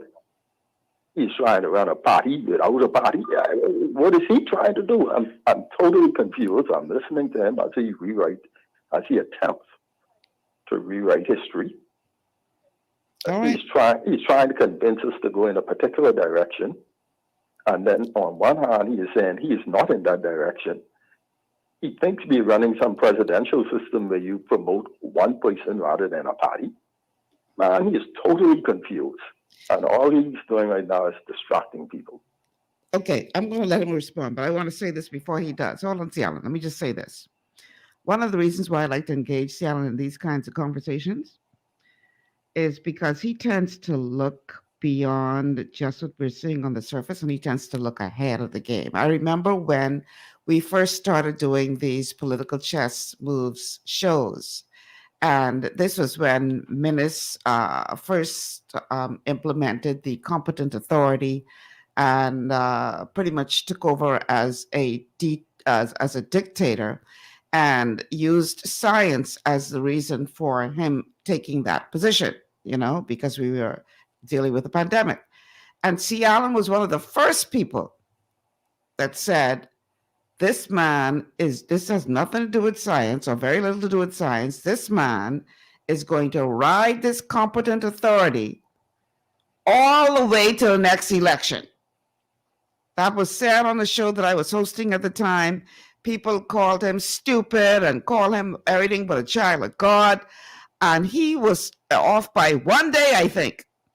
Minnis rode that competent authority started straight into the election because it was his ability to use that to maintain dictatorial control and power.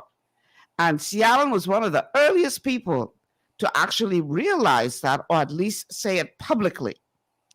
And so whenever I want to do one of these shows, I love to get Cialan because he sort of thinks ahead, not just what we see going on right in front of us. But you are more than capable, Cialan, to defend yourself. No, I'm saying to them, if he wants me to tell him what's going on in the PLP, this show is about the FNM. Whenever there's an overlap, I speak to the PLP show. But let me just explain to them. You want to know my philosophy? I told you, I am in green, dictatorial in sense of my philosophy. And if anyone, and these are things I say, I want people that knows the philosophy of the Progressive Liberal Party to have a debate with me of who I am. I want people to understand the divergence of the FNM from the PLP to have a debate with me as to what the FNM philosophy is. You notice they never talk. They talk about what they believe, but no one can tell you what it is they believe. I do. I don't go by what somebody tell me. I have the written philosophy. Now, I am an idealist. I am I guess what you say, if you go ask any FNM, they'll tell you I'm a PLP idealist. If you ask the PLP, they'll tell you that I'm a PLP absolutist. Not for these PLPs are here since 1992. They're not PLPs. They're opportunists. I'm telling you for what it is. We've not had the PLP that's abided by the PLP philosophy since 1992. The person that came closest to the PLP philosophy since 1992 was Hubert Alexander Ingram as he was leading the FNM during the first term. That was it. Then he became Hubert Ingram Party. So please, for you guys who take over what I feel, you know what you believe. Like you say, I'm a Catholic, I'm a Baptist, I'm a whatever. Know what you believe and why you slightly different between the two. Now, going back to Richard. Yeah, that's where I want to go because the lady said he did not win his case. Yes, what happens? His case is pending, and they have not been able, I would assume, to get a date in the Supreme Court.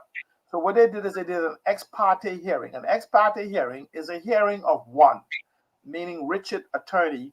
There was no F&M attorneys there. There was no one to offer any opposition. Their argument, based on what I've read, was that he was being denied a right of access for which was being challenged, and should he not be restored pending the decision as to who is right, he would lose access. Like you say, let's say for some reason, 6 months from a year from now, it is ruled that he should be reinstated. How do you go back and give him an opportunity to be involved with the meetings that he has missed?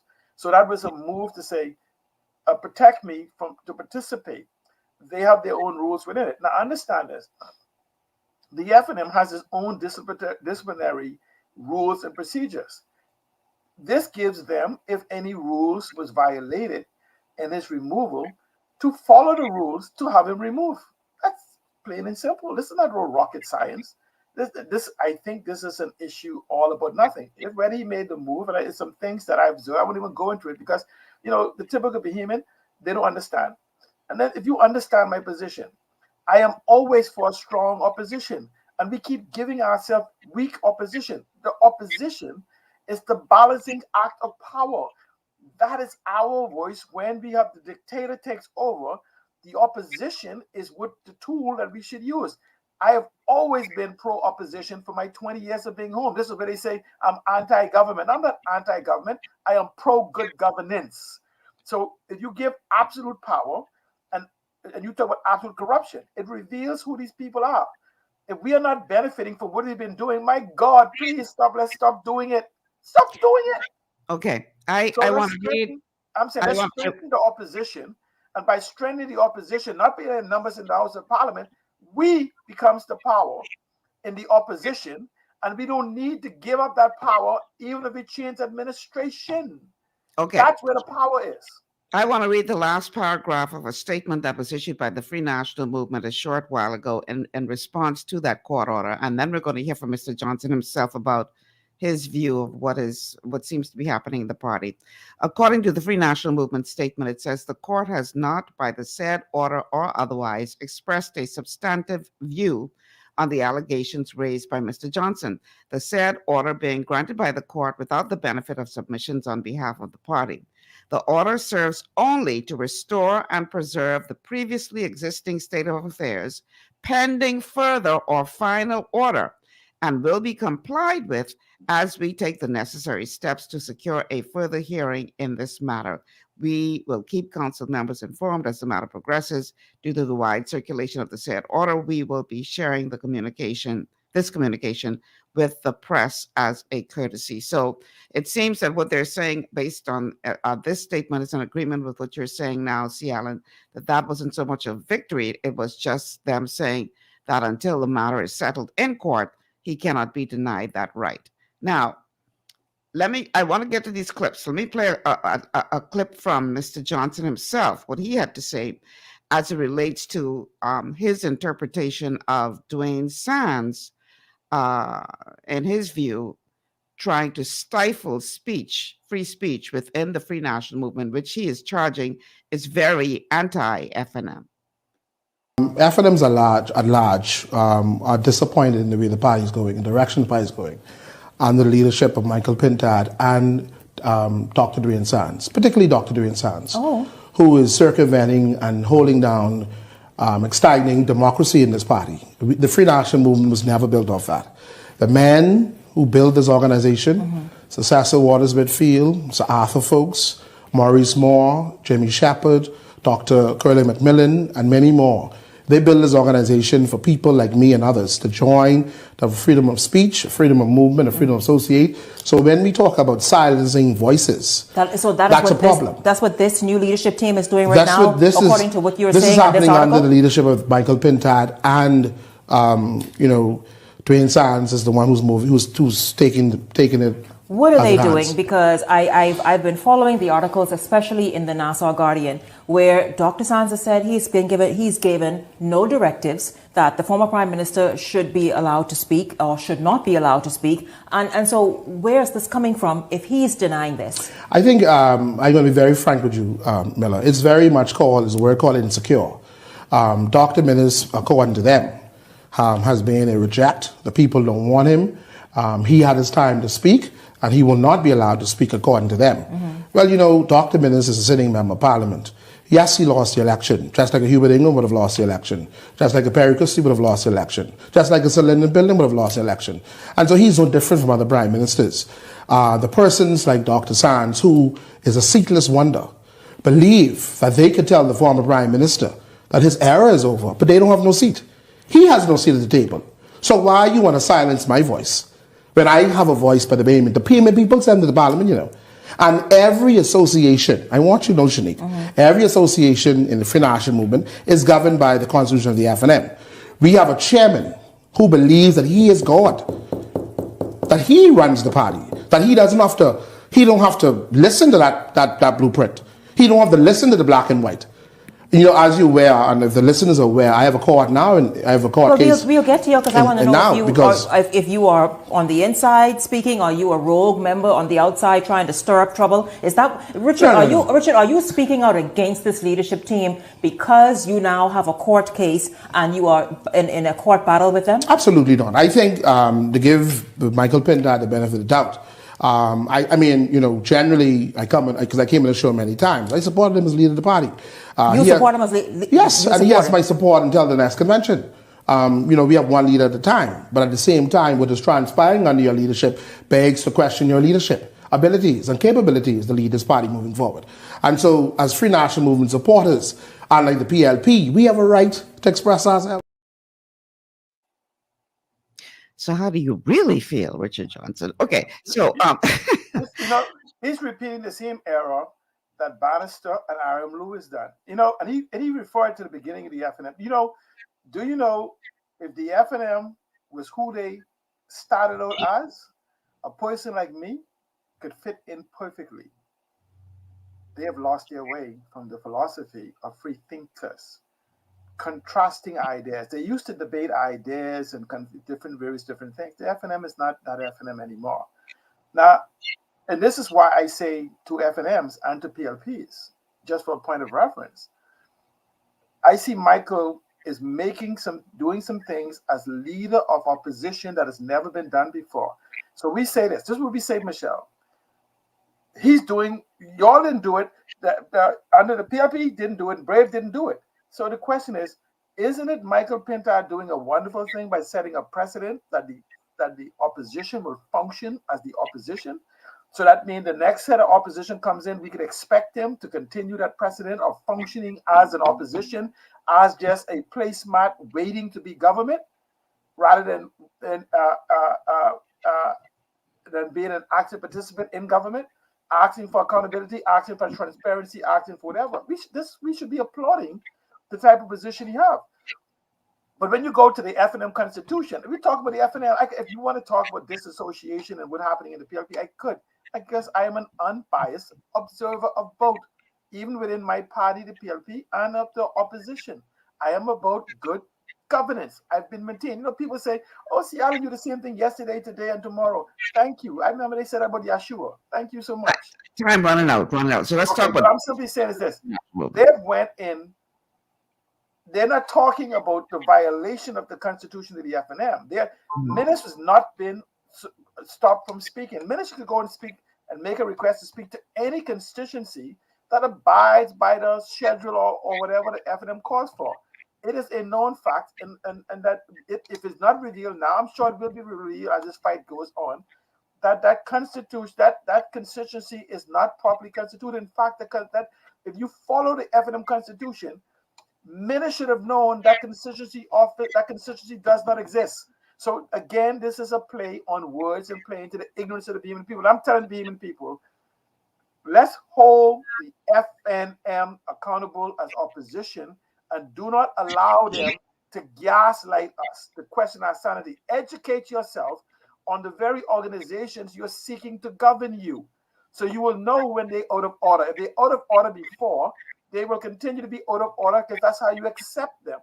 And so I'm saying I support a vibrant, strong opposition, and anything I could do to bring about good governance, to stop the suppression of opinion and expression in the Bahamas, I support them. When you say that constituency doesn't exist, you're talking about Garden Hills. Yes, based on the Constitution of the Free National Movement. And I would have Richard and the chairman of that. I would have Dwayne Sands. I challenge someone to have Dwayne Sands say what I said is wrong. He may not say it, but challenge him to say what I say is wrong. Let me read something that is supposedly from a letter that was allegedly written by Mr. Sands.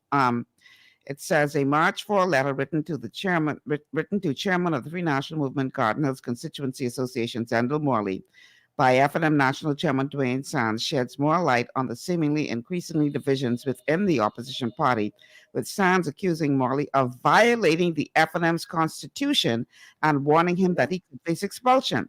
Sands stated that Morley has been invited to attend several meetings with him, Deputy Chairman Donald Saunders, and executives of the Garden Hills Constituency Association, but he said in the letter Morley has failed to attend. He also said the association chairman has not responded to any attempts by the leadership to mediate the complaints between himself and members of the constituency's executive board. Quote, "It is alleged that you have failed to fulfill your constitutional duties as chairman," end quote, Sands wrote. Quoting again, "We are instructed that contrary to Section 18 of the of the Constituency Association rules and obligations, you have failed to hold executive committee committee meetings once a month or at all. As a result, the executive committee has been unable to fulfill its objectives and responsibilities and its constitutional duties. As a result of your non-compliance, the executive board and the Garden Hills Constituency Association has not been active in accordance with the Constitution of the Free National Movement."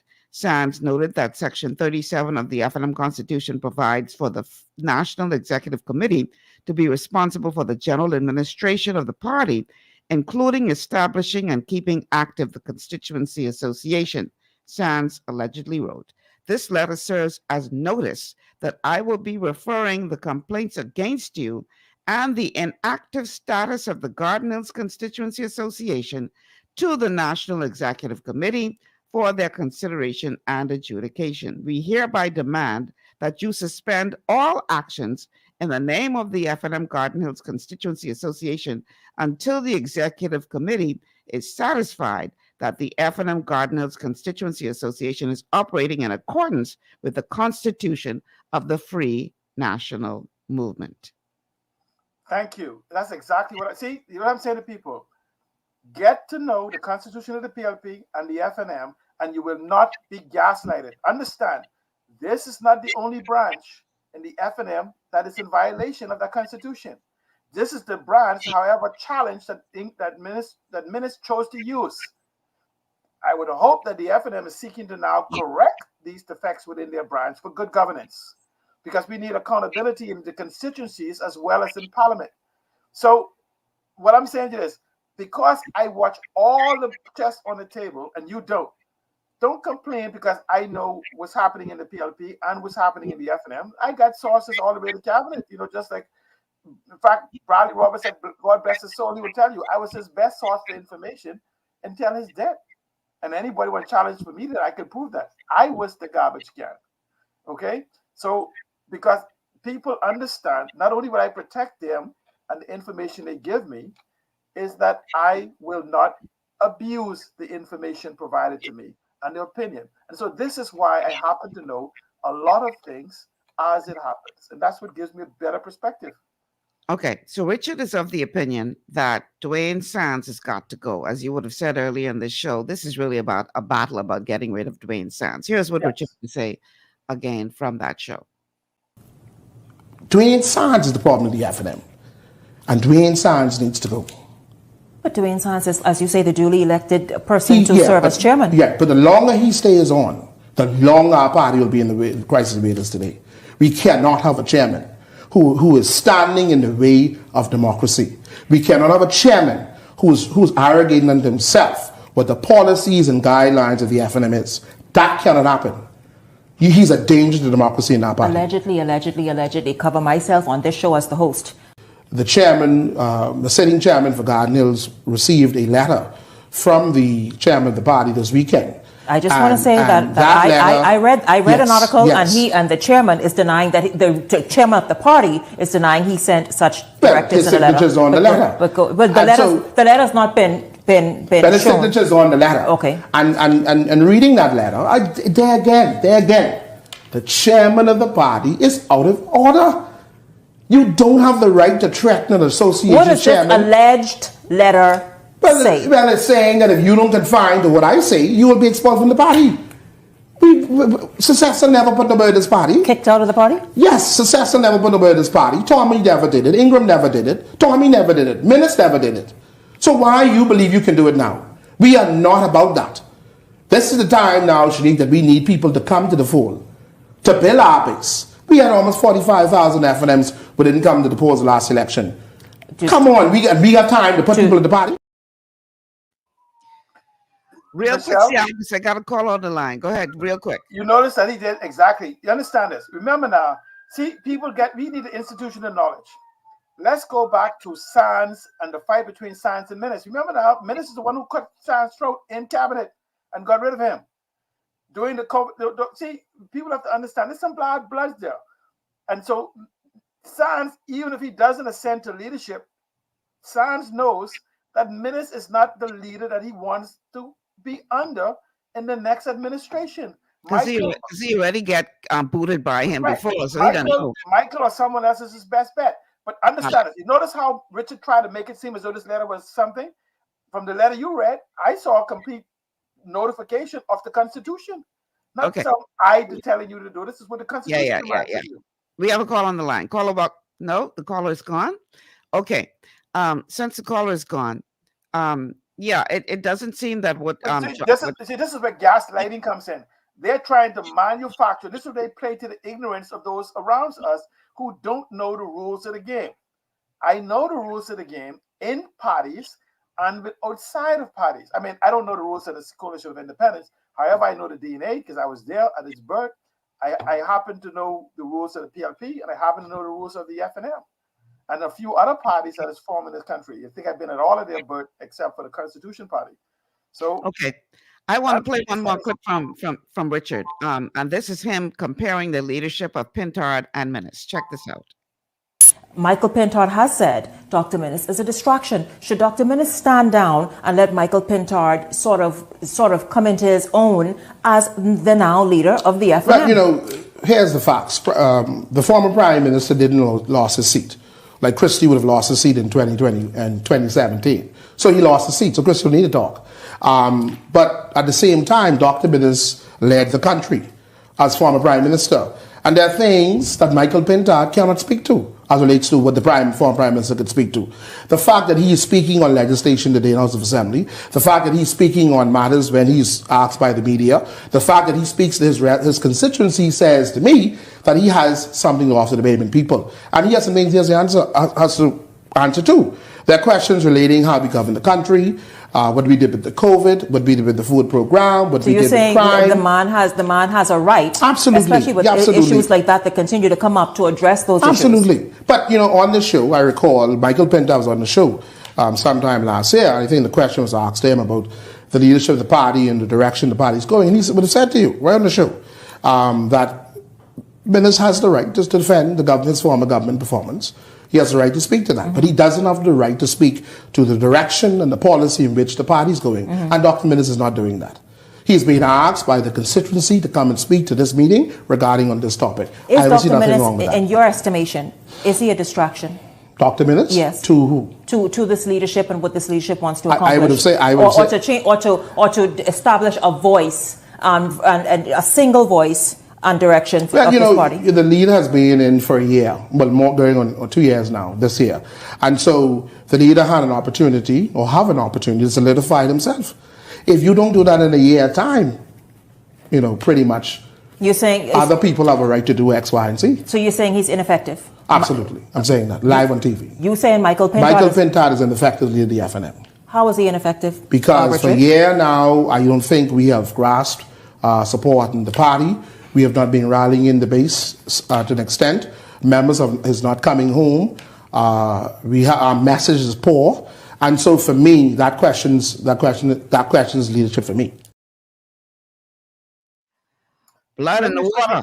See, let me show you Richard's being disingenuous. Michael Pintard has made some demands in the House of Assembly. If Minnis was a team player, he'd also demand. But Michael Pintard says, all of the questions you've asked, you can answer them. Answer them right now. You have the records, display them now. Don't drip feed us. Don't drip feed us piece of salacious information. Michael Pintard has said that. If Minnis wants to, Minnis has never got up and said, yes, I support that position. Let's lay it all on the table. My governance was clean, transparent, whatever. He has not. Now, Richard is wrong again. Remember I said for 18 months, if you look at historical records, that the FNMs would then begin to make the decision of returning. They have not returned yet. This is why Minnis is making his move, because he knows they are about to return to the party. And so, and again, if they left because of Minnis, they will not be returning to Minnis. And so, as we move along, and if Adrian Gibson case is offset beyond January or whatever after the discovery motion, then most likely Sands will even take a solidified position behind whatever leadership. He may change from Pintard. It just won't be to Minnis. Rest assured, it will not be to Minnis. It could very be the deputy leader. It could be Adrian White. It could be anyone in there. It will not be part of Minnis' team. So basically what you have is you have Michael Pintard, Adrian White, and you have Cartwright is who you'll see him aligned by. My bet will be that he will stay aligned behind Pintard. You don't think he's jockeying for leadership himself? Sounds, I mean. But I'm saying the FNM will not repeat a Tommy and a Minnis thing. Remember, you can remove Michael Pintard as leader of opposition. You put Minnis there. Most of the people in Parliament have learned. If they were to be honest, they'll most likely say they will not want Minnis back. But they're playing a political game themselves. Who's sitting in Parliament beyond those? The alliance that Minnis have between Kwesi Thompson, his cousin, Aram Lewis, who also vied for leadership, and for Adrian Gibson, is basically Adrian Gibson is in the middle man. Adrian Gibson is the sharpest one of all of them, because I would have Michael Pintard, Sands, and Minnis all jockey to make sure I shot, because I am the one that hold the keys for three of them. So Adrian Gibson is the sharpest one of all of them. He'd understand the game, because these things with the PLP running on, but he's one way of moving. He's not one away. He's maybe two away, because Gibson is not going to give up his trump card. He's not a fool. I know Adrian Gibson personally. He knows the games of politics, regardless of the accusatory environment behind it. He's not giving up his card. Adrian is going to play this straight to the end. He's not going to resign. He's not going to do anything. So understand, he has some good advisors also. So what happens now is that you have Minnis now recognizing that you need control of the constituency offices. If these people come back to the party and join the constituency office, remember, the voters in the constituency office represent the opinion of the constituency. And so if they come back to the party and those constituencies get saturated with a pro-Michael or an anti-Minnis, when they go to convention in January, they will choose who they want. If they are anti-Minnis, guess what? In January, they're going to say, we support the current leader or some other leader. And Minnis knows this. And this is what Richard Dem is playing to us, our ignorance, not to my ignorance, because I know exactly what is happening. So they're playing to that ignorance of the Bahamian people. This is a chess game, but this is the pre-game before the game starts. Because the real game starts knowing this. Let's say this. I anticipate. Wrap it up. We got less than a minute. Wrap it up. In 2024, unless the PLP brings this super budget, this magic budget in the 2024 budget, 2024-25, we will have an election by September of 2024. That's a big prediction. I'm saying because the economy will be heading south, there'll be no recovery, and so you'll have the headwinds, and you'll have the same problem that Minnis has, and Minnis sees it, and so Minnis says, whoever sits in the seat gets to be prime minister, and that's why he's trying to get back there to just sit in the seat and park himself. We gotta go, Alan. It's 4 o'clock. No, it's 4 o'clock. It's 4 o'clock. I can call you, but that's a powerful enough statement. Show. I'll go. Thank you, man. I appreciate it. All right. Hold on for the time. 4 o'clock, y'all. I got to get off the air. I'm Michelle Malcolm. Thanks so much for tuning in, everybody. Tomorrow is Open Line Friday, TGIF, and you are my co-host. Boy, what a week gone already. I just said a couple of days. Anyhow, see you guys tomorrow. Take care.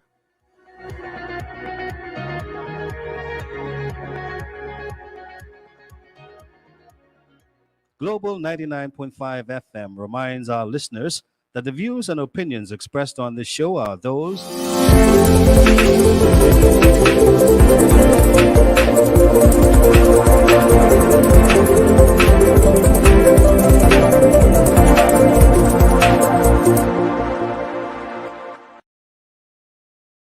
For Mother's Day.